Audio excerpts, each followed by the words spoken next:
కలుగునుగాక. దేవుని యొక్క మహాకృప ఈ శ్రేష్టమైనటువంటి సమయంలో మరి ప్రియులు బాబురావు గారు కుమారి గారిని ప్రేమించి దేవుడిచ్చినటువంటి గృహాన్ని బట్టి వారి సంతోషంలో మనం కూడా సంతోషించాలని, వారితో కలిసి దేవుని ఆరాధించాలని, మహిమపరచాలని ఏర్పాటు చేయబడినటువంటి కూడికలో నన్ను కూడా ఆహ్వానించిన రీతిని బట్టి మరి కుటుంబానికి, మరి విశేషంగా స్థానిక దైవజనులు, అలాగే అనుభవజ్ఞులైనటువంటి వేదిక మీద ఉన్న దైవజనులు చేరువచ్చిన మీ అందరికీ పేరు పేరున ప్రత్యేక శుభాలు తెలియపరుస్తూ, ముఖ్యంగా ఒక మాట చెప్పి నేను ముందుకు వెళ్తాను. ఈ సహవాసంలో మేబీ ఆ గల్ఫ్ దేశాల్లో ఉండే చాలామంది బిడ్డలకు, అందరికీ కాకపోయినా ఎక్కువ మందికి నేను సుపరిచితమే. అలాగా అనుదిన వాక్య ధ్యానాలు, ప్రార్థనల్లో వేలాది మందితో కలిసి నేను పరిచర్య జరిగిస్తూ ఉంటాను. అలాంటి సమయంలో ఎంతోమంది దేవుని కుటుంబాన్ని అక్కచెల్లెళ్ళు, అన్నదమ్ములు ఇచ్చారు. అలాంటి వారిలో కుమారి ఒక చెల్లి. నాకు ఈ నివాసం గురించి చెప్పాలి అంటే ఒక మాట చెప్పాలి. ఎప్పుడైనా ప్రార్థన గురించి ఎప్పుడైనా ఫోన్ చేసినప్పుడు తన కన్నీరే నాకు తెలుసు. ఎంతో ఏడ్చింది, ఎంత కన్నీరు గార్చిందో నాకు తెలుసు. పనిలో కష్టం కావచ్చు, ఆర్థిక ఇబ్బందులు కావచ్చు, ప్రార్థనలో కన్నీరు గారుస్తూనే ఉండే.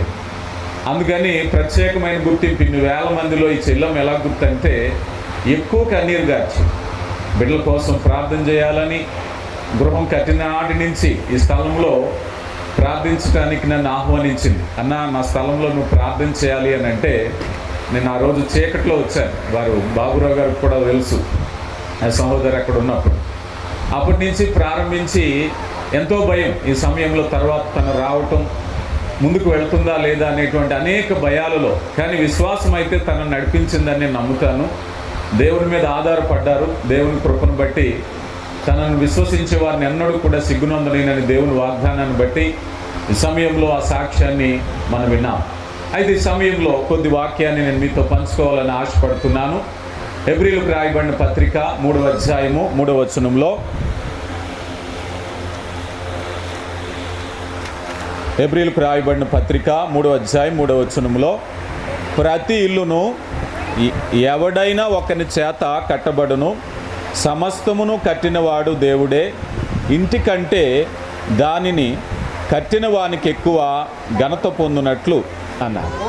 సాధారణంగా ఇల్లంట మనుషుల చేత, మన చేత కట్టబడుతుందట, కానీ అది దేవుని చేత స్థిరపరచబడాలి. ప్రియులారా గమనించండి.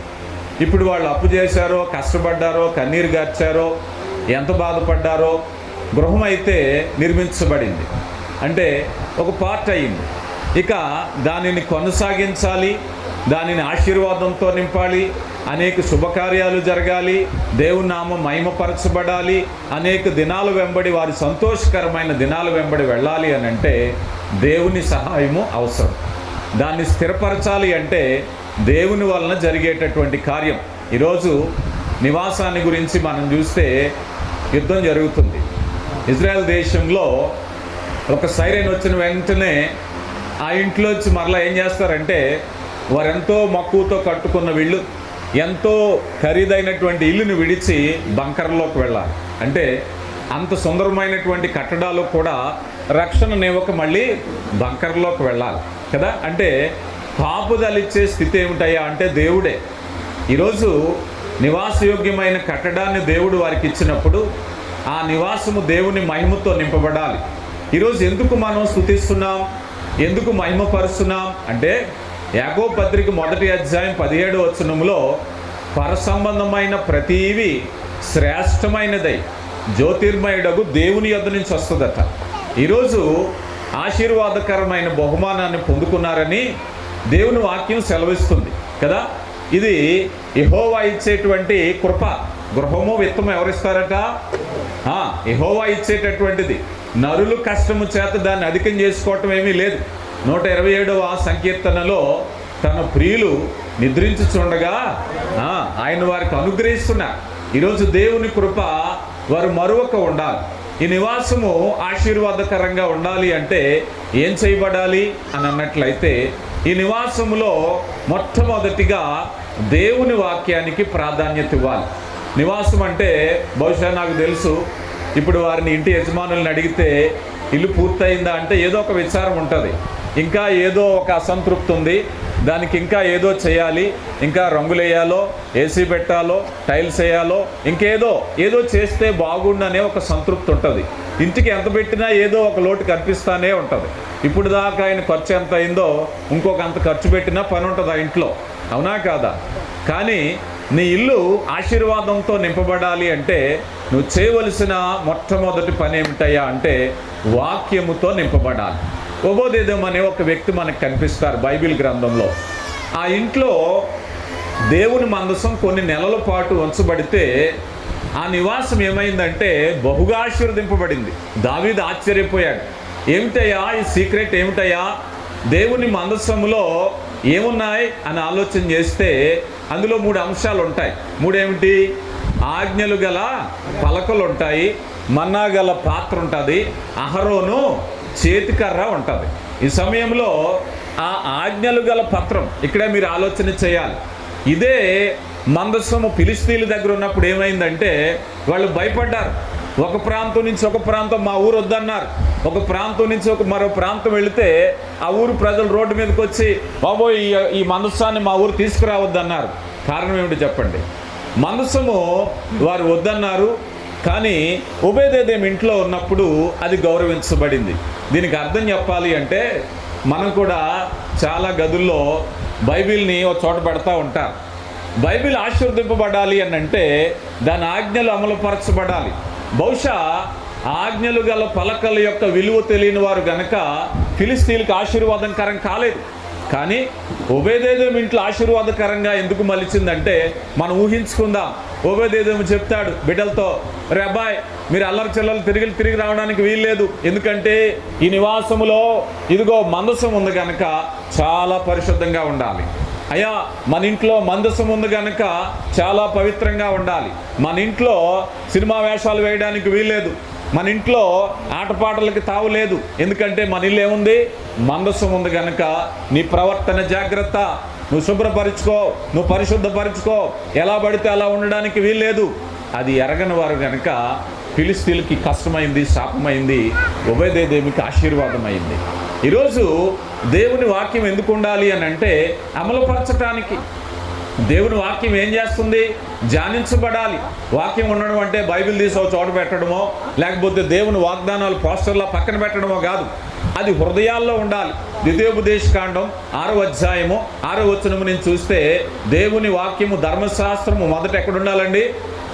మొదట చెప్పాలి, మొదట నీ హృదయములో ఉండాలి.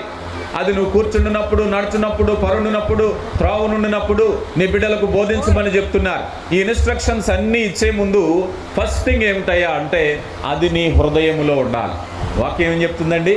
నీ హృదయం నిండింది నోరు పలుకుతుంది, అవునా కాదా? అంటే బాబురావు గారి హృదయంలో ఏముండాలి? మీ షెల్ఫ్లో బైబిల్ ఉందా లేదా కాదు, మీ వాల్స్ మీద ప్రామిస్ కార్డులు ఉన్నాయా లేవా కాదు, మీ హృదయంలో దేవుని వాక్యం ఉండాలి. బాబురావు గారి హృదయంలో వాక్యం ఉంది, కుమారి గారి హృదయంలో వాక్యం ఉంది అనుకుందాం. ఏం చేస్తారు చెప్పండి? ఏ విధమైనటువంటి అపవిత్ర వచ్చినా ఖండిస్తారు. యవన బిడ్డలు ఏ రీతిగా నడవాలో చెప్తారు. ఏది నివాసం ఉండాలో వారు ఎరిగి ఉంటారు, ఏది ఉండకూడదో వారు ఎరిగి ఉంటారు. ఈరోజు మనం చూస్తున్నాం చాలా గృహాలలో గృహప్రవేశం వరకే దేవుని వాక్యం, గృహప్రవేశం వరకే దైవజనులు, ఆ తర్వాత ఉంటుంది లోకంలో ఉండే ఆనందాలతో నిండిపోతున్నాయి. చాలా చోట్ల చూస్తున్నాం. కానీ గృహం అలా ఉంటుందని నేను అనుకోవట్లేదు, వారు ఎరిగిన ఉన్నాను కనుక. కానీ నీ ఇల్లు ఆశీర్వదింపబడాలి అని అంటే దేవుని యొక్క వాక్యము నివాసములో ఉండాలి, ధ్యానించాలి. నువ్వెంతగా దేవుని వాక్యాన్ని ధ్యానిస్తే ఆకు వాడక తన కాలమందు ఫలమిచ్చు చెట్టు వలె ఉంటుంది నివాసం, అనేక శుభాలతో నిండిపోతుంది. ఈరోజు దేవుని వాక్యాన్ని నిర్లక్ష్యం చేస్తున్నారు. ఇల్లు కట్టామండి, ఆర్థికంగా కష్టాలు వచ్చినాయి, అప్పుల బాధలు వచ్చినాయి, మరేటు వచ్చినాయి, అబ్బాయి మాట వినట్లేదు, నా భర్త మాట వినట్లేదు, భార్య మాట వినట్లేదు. కారణం ఏమిటో తెలుసా? ఆ వెలుగు నీ నివాసంలో ఉండాలి. బిడ్డలారా, కేవలం ఈ నివాసమే కాదు, ఇక్కడ ఉన్న ప్రతి వారు నివాసాలు కలిగి ఉన్నాం. మన నివాసాలు దేవుని వాక్యముతో నింపబడాలి. తర్వాత మనం చూసినట్లయితే ప్రార్థన దేవుని వాక్యానికి వెలుగులా ఉండాలి. నీతిమంతుని గుడారంలో ఏముండాలి? రక్షణ సునాదం ఉండాలి, ప్రార్థన ఉండాలి. ఈరోజు మనం నిర్ణయించుకుందాం, అయ్యా నా ఇంట్లో ఏముంది? చాలా ఇళ్లలో ఖరీదైనటువంటి సినీ విభాగరి సంగీతాలు వినబడతా ఉంటాయి కదా. టేప్ రికార్డులు దాటుకుని లేటెస్ట్ టెక్నాలజీలోకి వచ్చేసాం. ఇలాగ రకరకాలు. ఒకప్పుడు అయితే ఎక్కడో ఒక టేప్ సెట్ ఉండేది, టేప్ రికార్డర్ ఉండేది, ఒకప్పుడు ఒక టీవీ ఉండేది. ఇప్పుడు ఉన్నాయనొద్దు, ఎందుకంటే ఇప్పుడు ఎవరి మొబైల్ వాళ్ళదే, ఎవరి గదిలో వాళ్ళే, ఎవరి ప్రపంచం వాళ్ళదే, ఎవరి ఇష్టం వాళ్ళదే. ప్రార్థన ఐక్యపరిచే. ప్రార్థన ఏం చేస్తుంది? ప్రార్థన ఐక్యపరుస్తుంది. ప్రియులారా గమనించండి. ఇంకా చెప్పాలంటే ప్రభువారు అంటారు, ఎక్కడ 2-3 నా నామాన్ని ఉంటారో, ఎక్కడుంటారట? నీ భర్తతో నువ్వు కలిసే ప్రార్థన దేవుణ్ణి ఆహ్వానిస్తుంది. నీ బిడ్డలతో కలిసి నువ్వు చేసే ప్రార్థన నీ యొక్క నివాసాన్ని సన్నిధిగా మారుస్తుంది. అందుకే అబ్రహాము ఎక్కడ గుడారం వేసినా బలిపీఠాన్ని కట్టాడు. బలిపీఠం అంటే నథింగ్ బట్ ప్రేయర్, ప్రార్థన. ప్రార్థన ఈ నివాసంలో ఉంటే ఈ నివాసం ఆశీర్వదింపబడుతుంది. ప్రియులారా గమనించండి. నీ నివాసంలో ఈరోజు పరిశుద్ధ జనాంగంగా, అయ్యా మీ ఇంట్లో ఏసీ ఉందా, మీ ఇంట్లో మర్యాద ఉందా కాదు, నీ ఇంట్లో ప్రార్థన ఉందా? First prize. ఎప్పుడైతే ప్రార్థన ఉందో నీ నివాసము ఆశీర్వదింపబడుతుంది. ఇక్కడ అనేక మంది ఉన్నాం, వాక్యం వినే బిడ్డలారా. నీ గృహం ఆశీర్వదింపబడాలి అంటే నీ గృహములో ప్రార్థన ఉండాలి. నీవు ప్రార్థన చేస్తున్నావా? ఒకవేళ కొంతమంది అంటారయ్యా నేను ప్రార్థన చేస్తున్నాను, నా భర్త సహకరించట్లేదు, నేను ప్రార్థన చేస్తున్నాను, నా కుమారుడు సహకరించట్లేదు, నేను ప్రార్థన చేస్తున్నాను, నా భార్య సహకరించట్లేదు. మోకరించి ప్రార్థించు. నీతో ప్రారంభమవ్వాలి ప్రార్థన. కుటుంబ ప్రార్థన జరగట్లేదంటే నేను పిలుస్తానండి, వారు సహకరించట్లేదా? అయితే నీతో ప్రారంభించు. ఎవరు పనులు వాళ్ళు చేసేటప్పుడు మోకరించి బిగ్గరగా ప్రార్థన చెయ్యి. నీ ప్రార్థన, నీ నోట క్షేమాభివృద్ధికరమైన మాటలు వారి కఠిన హృదయాల్ని కదిలిస్తాయి. ఒకనాటికి వారు కూడా ఏకీభవిస్తారు. ఈరోజు వేసిన విత్తనము నిరర్ధకము కాదు, అది ఫలించే. ఆ రీతిగా ఎప్పుడైతే మనం ప్రార్థనతో మన నివాసాన్ని నింపుకుంటున్నామో ఆ ప్రార్థన గృహాన్ని ఆశీర్వదించేదిగా కనిపిస్తూ ఉంది. అయితే బైబిల్ గ్రంథంలో ఆశీర్వాదకరమైనటువంటి గృహాలకు ఉండేటువంటి లక్షణాలలో మరి 2 చెప్పి నేను ముగిస్తాను. అదేమిటయ్యా అన్నట్లయితే, నీ నివాసము ఎలా ఉండాలి అని అన్నట్లయితే, నివాసము ప్రేమ చేత ఐక్యపరచబడాలి. మనం తప్పిపోయిన కుమారుని ఉదాంతాన్ని మనం చూస్తాం. ఆ తప్పిపోయిన కుమారుని ఉదాంతంలో కుమారుడు ఎక్కడికో వెళ్ళిపోయాడు, దేశ పర్యాంతం వెళ్ళిపోయాడు. తండ్రి గృహంలో ఉన్నాడు. ఏం చేస్తున్నాడో తెలుసా? తండ్రి మనసు, గృహం యొక్క స్వభావము, దాన్ని మరలా కలపాలి, మరలా ఏకీభవించాలి. ఈరోజు చాలా కుటుంబాలు విడిపోతున్నాయి, చాలామంది దూరపరచబడిపోతున్నారు. ఐక్యపరచు ఆత్మ లేనందున. నీ నివాసములో ఐక్యపరచు ఆత్మ ఉంటే భార్య భర్తలు ఐక్యంగా ఉంటారు, ఏక శరీరంగా ఉండాలి. చాలామంది చెప్తూ ఉంటారు, అయ్యా మా ఇంట్లో అన్నీ ఉన్నాయండి, ఏ కొదవ లేదు, కానీ మనశ్శాంతి లేదు అంటారా లేదా? అయ్యా డబ్బుకు కొదవ లేదండి, ఏది కొదవ లేదు, కానీ ఏదో ఒక లోపం. ఇదిగో లోపాన్ని జయించటానికి ఐక్యపరచు ఆత్మ ఉండాలి. కుమారుడు ఎంతో దూరం వెళ్ళిపోయాడు. తండ్రి మనసు ఏమిటో తెలుసా? కుటుంబాన్ని ఐక్యపరచాలి. అల్లంత దూరాన్ని కనిపించాడు కుమారుడు. పరిగెత్తుకుని వెళ్ళి కౌగిలించుకుని ముద్దు పెట్టుకుని గృహంలోకి తీసుకొచ్చాడు. ప్రియ దేవుని బిడ్డ, క్రైస్తవ కుటుంబాలు బండ మీద వేయబడిన పునాది. ఇది శోధనలు వచ్చినప్పుడు పడిపోదు. ఇందాక సహోదరులు చదివినిపించారు మత్తయి సువార్త 7వ అధ్యాయంలో. అది వరద వచ్చిందట, వాన వచ్చిందట, తుఫాన్ వచ్చిందట, దాని పాటు గొప్పది. అదేమాత్రము నష్టము జరగదు. ఎందుకంటే నువ్వు పునాది బండ మీద వేసుకున్నావు. నీ పునాది వాక్యం మీద ఉన్నప్పుడు ఐక్యపరచు ఆత్మ. భార్య భర్తను ప్రేమిస్తాడు, భర్త భార్యను ప్రేమిస్తారు, బిడ్డలు తల్లిదండ్రులను సన్మానిస్తారు, తల్లిదండ్రులు బిడ్డలు ప్రేమిస్తారు. ఎంత చక్కని నిర్మాణమో తెలుసా? ఇది దేవుని నిర్మాణము.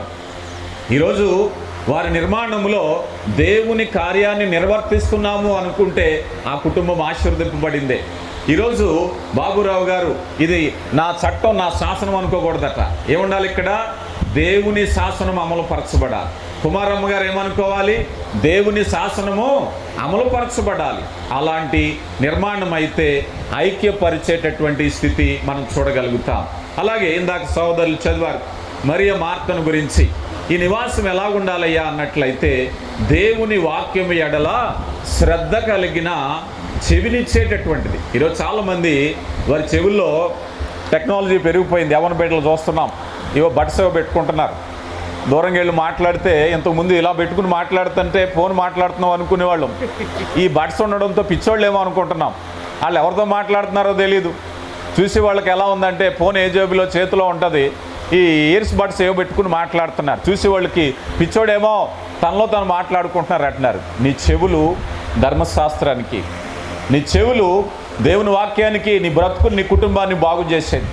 లోకంలో విషయాలతో నీ హృదయము చెరుచుకోకు, నీ హృదయాన్ని పాడు చేసుకోకు. నీ హృదయం స్థిరంగా ఉండాలి. దేవుని వాక్యము ఈ నివాసము ఆతిథ్యం ఇచ్చే నివాసం. అబ్రహాము ఎక్కడున్నాడయ్యా అంటే ఎండవేళ గుడారం దగ్గర ఉన్నాడట. ఇదిగో ఆతిథ్యం ఇవ్వటానికి. ఇందాక చూసాం కుమారమ్మ గారు ఆడబడుచులు వాళ్ళు వీళ్ళు అన్నారు, నాకు ఆ పేర్లు తెలీదు. కనుక ఈ నివాసం ఎప్పుడూ అలాగే ఉండాలి. రాకపోకలు ఉండాలి, ప్రేమ ఉండాలి. ఆధునిక ప్రపంచంలో మనిషి ఎదుగుతున్నాడు కానీ ఇంకా కొన్ని రోజుల్లో చూస్తారు ప్రేమ ఆప్యాయతలు అనేది ఏది కొరవవుతుందో. మనిషికి ఇప్పుడు కావాల్సింది ఏంటో తెలుసా? మనిషికి మనిషి సహవాసం కావాలి, ప్రేమ కావాలి.